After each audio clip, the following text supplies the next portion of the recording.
All right, and we're still here discussing elections in the country. My panel is still with me, but I'd like to get to some of your feedback now. Paul Oso, your Twitter handle is @Pabloeto. You say, if the average Kenyan finds it challenging to understand free, fair, transparent, and verifiable, then the ignorance is a shame.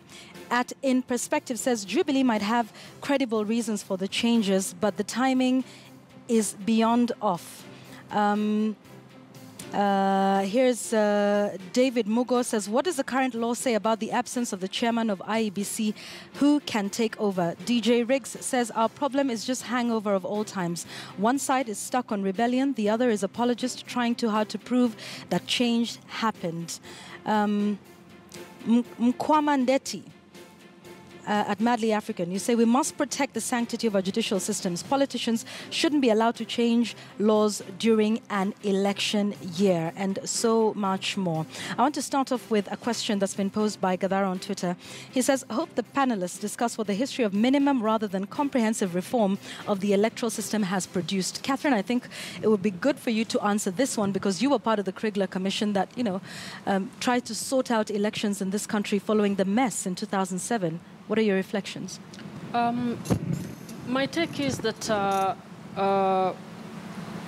what we found in the Krigler review was that at that time we did not have an adequate constitutional and legal framework. The structures were not properly anchored in law and facilitated. And the electoral process, in terms of the organization of the electoral process, was not done properly. And I think all of this was sorted out by the Abdikadir team in Parliament. The 2010 Chapter 7 addresses comprehensively issues of the systems, issues of processes, and that is cascaded in the Election Act and the regulations. Okay, I'd like you to hold that thought. We'll come back to the comprehensive reforms on that. Kamoda, I'd just like to go back to what you had said before, that minimum reforms is something that we have in this country. It's no surprise. There was the minor Kiai one, but that clearly isn't working for us, as well as we should. Should we then be saying, we're used to this, the minimum reforms, or saying, you know what, let's just break it all down, let's strip it apart, let's deconstruct it, let's burn it down to the ground, and then start building it afresh? Because some say the problem with our electoral system is all of these little minimal changes. The minor Kiai, last year, we made amendments to the Act, we brought in new commissioners. Here we are again, we've got less than a month to do that. Some would say that is part of the problem, that we keep making these changes so close to the election. And by the way, I would agree that that is part of the problem. The learning curve for a lot of these institutions is not there. I mean, can you imagine that we're at a place where we're saying, before we have an election in 3 weeks, let's do away with a significant part of the secretariat?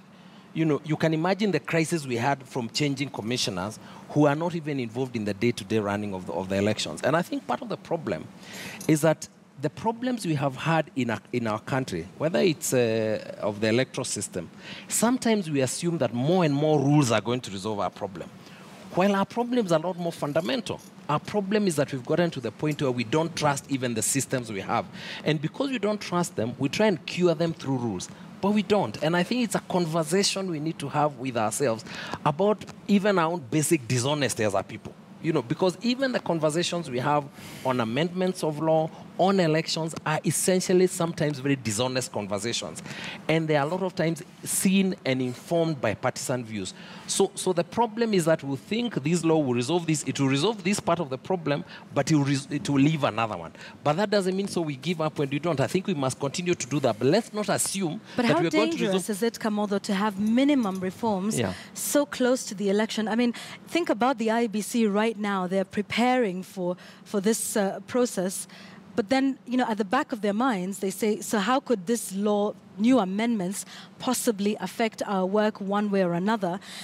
Even the 8 months too, when we got in new commissioners, Chebukati was there, of course the Secretariat had been there, but you know, they were basically trying to learn the ropes 8 months to the election. I mean, an election, like we said, is not an event, it's a process. It must be difficult when we keep doing all these piecemeal reforms. It's a problem. And by the way, if you read the Elections Amendment Act that was passed last year, it had even said that laws should not be changed six months before the elections. But the reality also is that after the Supreme Court decision, whether we like it or not, there are certain issues that arose. Whether they're going to be clarified with these rules or others that will need clarification. For example, in the Minor Kei decision, the courts clearly said that the final results of the presidential elections are in the constituency. The court even said that the chair of the Electoral Commission has no business doing anything else other than verifying whether you have met the 50% and the 25%. That's it. But if you listen to the Supreme Court, it then said the chair must verify all the 40,000. It didn't clarify, verify so as to do what? Since he's not allowed to change the results, after he verifies what is he going to do. So there are certain challenges that have been brought by the decision of the Supreme Court that requires for us to look at our electoral system. Unfortunately, we have an election in 3 weeks. Some of those things are urgent. They must be dealt with. Others actually require conversation about how to ensure that all our electoral laws are consistent. They make sense. As it is now, they are not truly aligned. Catherine, should we sit down after the 26th of October and just discuss our elections very seriously? Send everybody in the IBC home? I don't know. Take a look at the laws. Is that a moment maybe that we can use? I don't think the problem is the law. I don't think the problem is the law. And secondly, if we must amend anything during this time when there is a serious rift, I think it must be by consensus, in my view. You want to bring the two sides together, you want to objectively discuss what you think is an obstacle. And we must be clear in interpreting what the Supreme Court ruling was. It was about processes and the laws that were in place not being followed.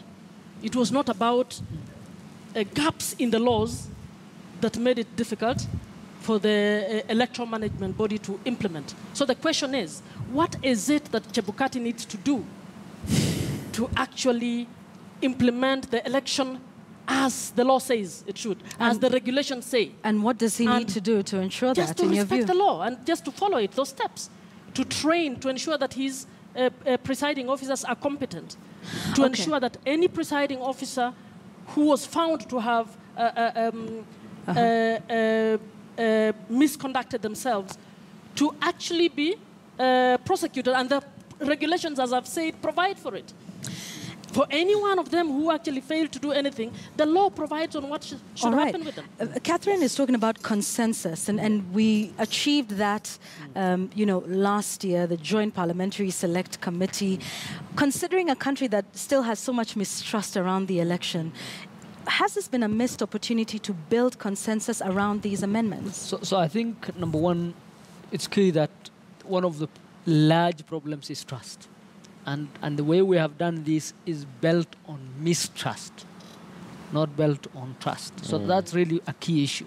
So, for example, you asked, and I agree with Daktari, cleaning house, we have done it many times before.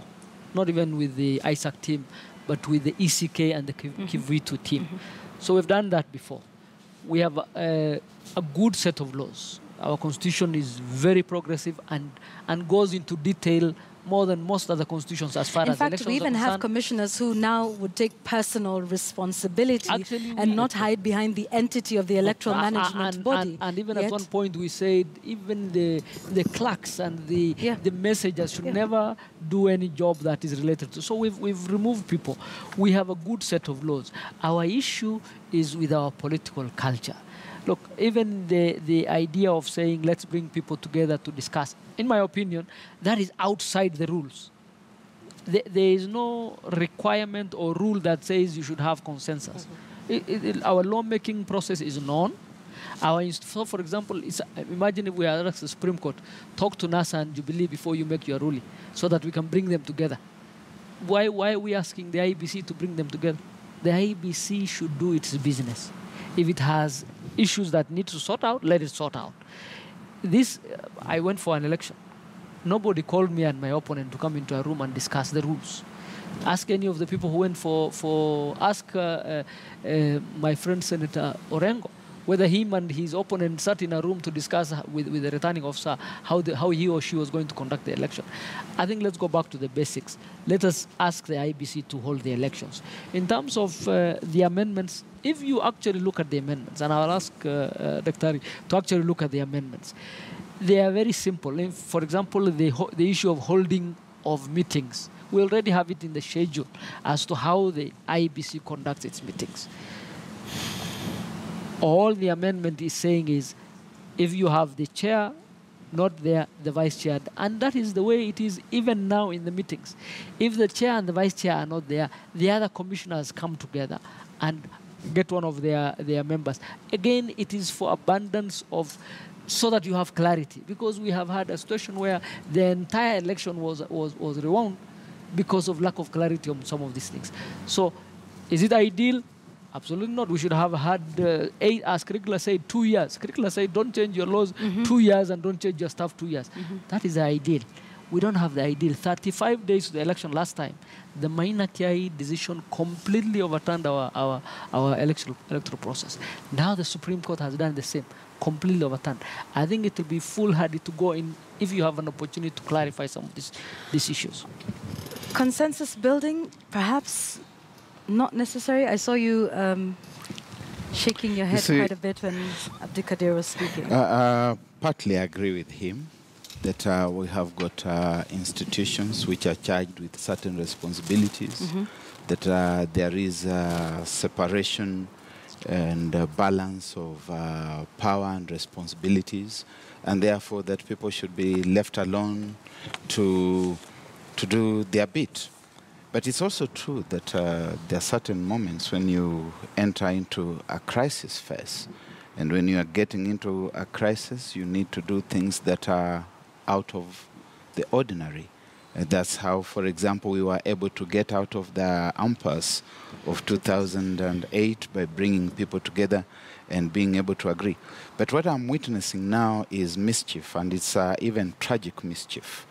It's tragic mischief in the sense that the anomaly that is called a tyranny of numbers playing itself out in Parliament is saying we are going to enact anyway, whether you like it or not.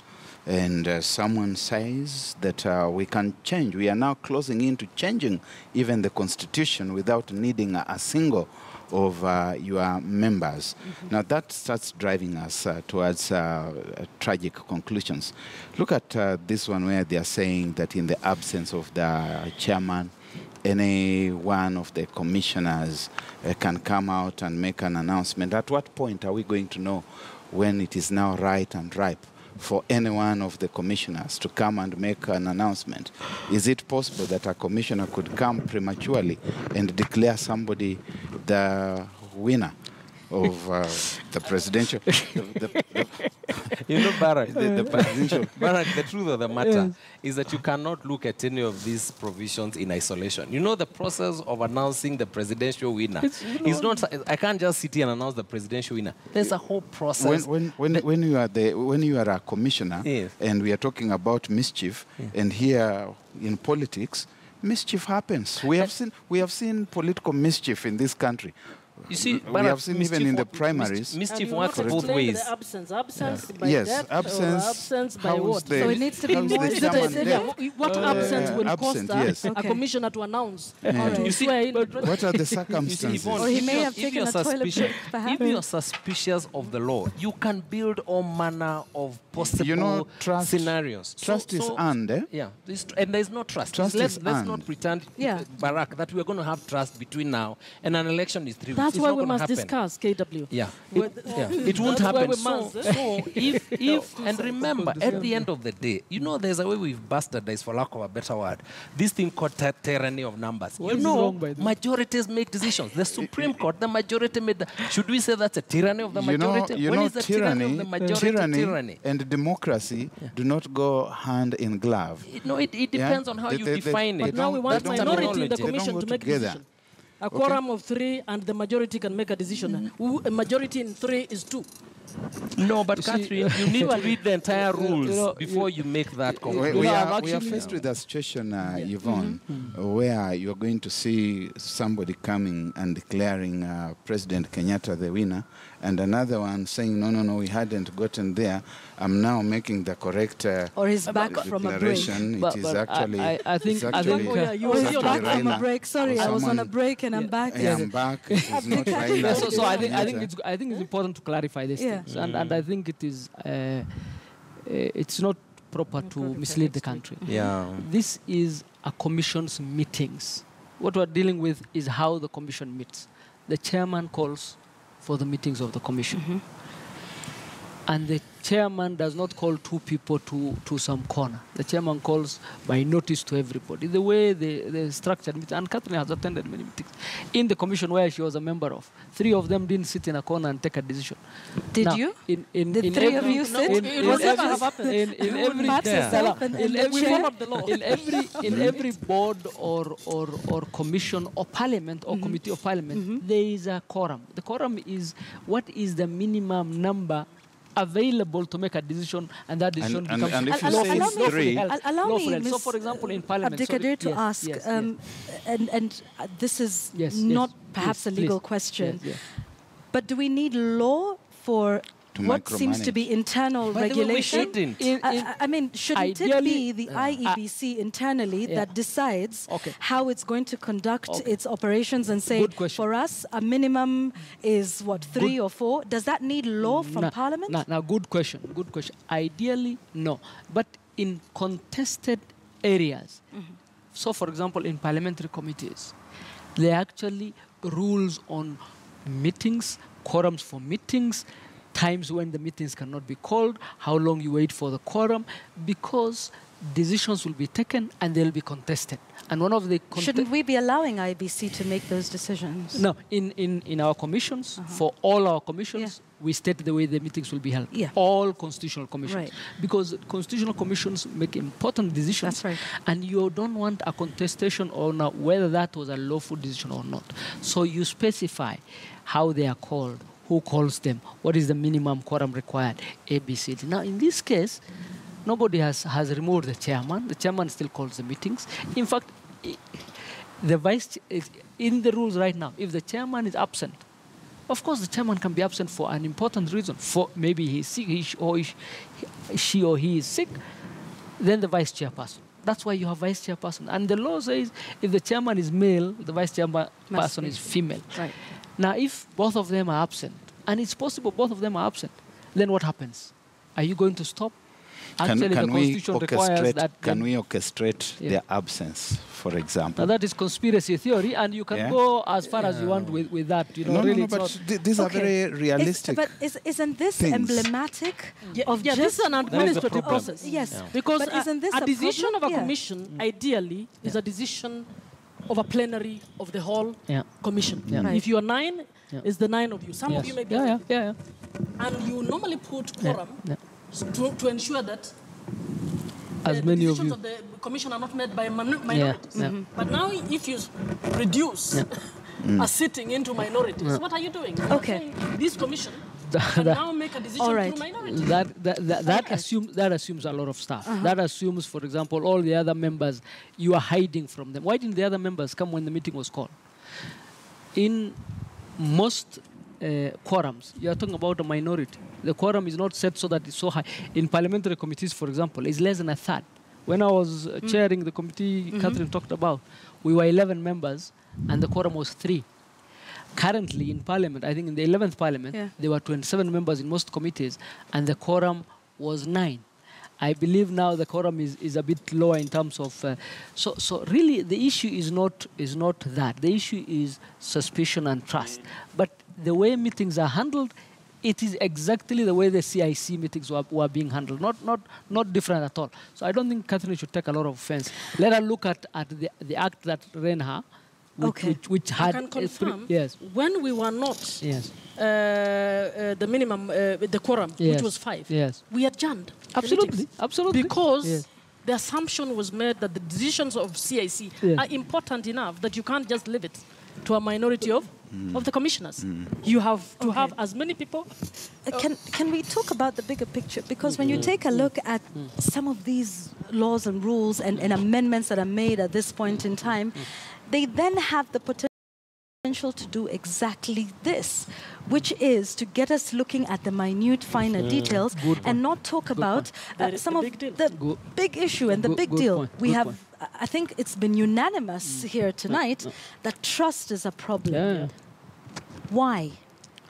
Kamodo, I'll start with you and then I'll get to Barack. I think because we have taken a very long time to build mistrust. And I think there is people who harvest from this mistrust because they are beneficiaries from building mistrust. Because part of how we push our political agendas in this country has mutated, or maybe it never did, has mutated from being issue-driven to conspiracy theories, to mistrust, to suspicion, to pointing fingers, to the problems never being asked but them. And that is a political culture we have grown. And unfortunately, I'm not sure we're moving away from it very deliberately. We're going deeper. And I am not sure that the rules are part of, the rules will cure some of our problems, but I don't think that the rules will solve our problem. If the Constitution of Kenya 2010 has not solved our fundamental problem, I believe it has solved many of them. Then I think our problem some was might more think that fundamental. you're minimizing their feelings about mistrust.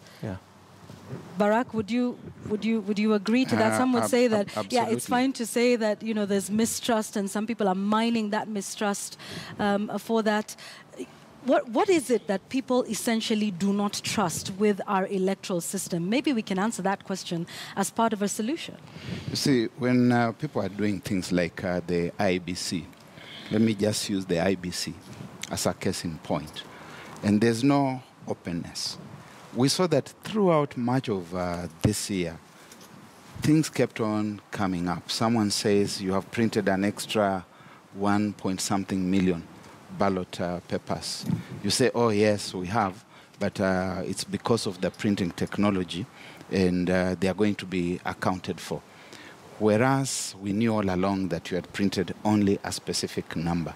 You are not able to tell us proactively, and you're waiting for the moment when somebody stumbles into that, then we are going to start to trust you, to believe what you have just said. They say something about publish the register of voters. And for some reason, you are unwilling to publish the register of voters, but you're saying, trust me. The court orders you to go and open the servers so that certain information can be verified, and without any clear sense of explanation of what has happened, that order is not obeyed, but you still come back and you say, trust me. Now you have got Jubilee who are running to Parliament, and they are saying whether you like it or not, we are going to legislate. We start reading sinister motives. It is possible, as Catherine has very eloquently put it, that you did not, whatever you did was not in alignment with the laws. The processes that were followed, the procedures, ended up in illegalities and irregularities. And therefore now, instead of going to correct the illegalities and the irregularities, you're saying, let us now make so laws. You're saying that one side has laws not... that are going to ensure that when we repeat the same things that we did, they are now in conformity with the law. You start throwing up suspicion. All right, okay. I'd like us to start getting our closing comments now. It's funny how time flies. I thought 1 hour would be enough. Clearly, we need 3. Barack, I want to start with you. You talked about what happened, with Kanu and Kadu in the 60s. A lot of people have asked this. If we no longer have a Kenyatta and an Odinga on the ballot, will that partly solve our problem? Because this has been there from that time, father and son, and everybody says, this may be the last time the two are running together, therefore this would be an end to it, because, you're talking about monarchies, and we know the political dynasties in this country. Is it that simple? Let's say in 2022, when those two names may no longer be on the ballot? It's too simple, simplistic. First, they have a right to be there. And we have already started seeing some youthful members of those families being peddled so around, we could see being touted Odingas around. And Kenyatas. And they are taking their alphabets in public speaking. So Come I on, suspect, Barack. That's, yes, that's but a low blow, we have seen those alphabetics in public oration in recent times, and we are going to be seeing more Barack, and more of the same. So that one we should put on one side. But when we see Kenyatta, we see Odinga, they're just the face of what is challenging us. I said at the beginning that it's about trying to entrench certain dynastic and monarchical kinds of structures and dressing them up in a democratic garb. And until such a time as we move away and we accept that we want to be a democracy, a liberal democracy, not an absolute monarchy or a constitutional monarchy or any of those, before we accept that, and before intellectuals become honest, because there's also intellectual prostitution, where you find members now of certain ethnic communities embracing everything that the dynasty is saying, because they are made to believe that they are beneficiaries from that dynasty. Before that moment comes, we are going to continue having this challenge. I'd like to, because you've dropped some heavy vocabulary on us tonight. Sorry, I didn't intend that. No, but it's food for thought, I suppose, for our viewers tonight. What are the roles then of all of these? Like, we've got about a minute each, if we can. I know it's difficult. We have the judiciary, and there's the voters in this entire process who may be getting disillusioned with everything that they're seeing, all the back and forth, new laws, new commissioners, new faces, that sort of thing, the constant and endless bickering, particularly now, 25 days to the election. The roles you see for each of these institutions going forward? I think the voters is very critical. I think it's very critical to understand that our lives are more than the politics. I think politics are important, is important to our lives, but we are so much more than the politics. We have families, we have businesses, we have lives to lead other than the politics. I think as a country, we have focused for the last 2, 3, 4 years on the politics, and time has come for us to take back our country and not to be caught in this warp of mistrust. There is no other country in the world that deals with elections the way we deal with. That looks at everything. Look, if we are discussing about meetings and how to conduct them. Most countries have no time for such a thing. In fact, in many places, votes are posted. Yeah. Posted, so that you post it and assume somebody will count them. You don't find out who this person who is counting them, which community does he or she come from, or ABCD. And in Kenya, in most of the rest of our lives, we deal in that way. Basic minimum human trust. I don't think Barack goes to hospital and asks his doctor, can you send me your certificate so that I see whether you are qualified or how many people you have operated on. You have operated on. Or when you go to your bank, you don't ask how much is in which system of ICT do you use, so that I can confirm that you are. Or when you take your kids to school. Perhaps you might if you have a problem with the systems at the bank or with the doctor's diagnosis. Or when you take your kids to school. You don't every morning ask the teacher, can you give me your certificates, or who have you? So basic levels of trust are required, and our lives are far much more than the politics. So let's not focus 100% on one, the politics, and number two, things going wrong. Let us focus on making things go right. I am really sorry, we're out of time, and I need to give Catherine and Kamodo a chance to give their final comments. We're saying the laws are not a problem. The people, should exercise their mandate, but we've had the Chesonis, the Kivitus, we have Chebukati, we had Isaac Hassan. So who are these people that we're going to get? Because they have to be from Kenya. Who is it? Maybe the UN? In my view, it's for the people to claim the space. The star player in all of this is the electoral management body. They have been playing in the mud. They need to step out. They need to step out and focus on the constitution and the law and nobody else. Stop listening to the president or Raila Odinga Stop listening to anybody else. Follow the law to the letter. That's exactly what they're expected to do. If they do that, and the golden rule is transparency.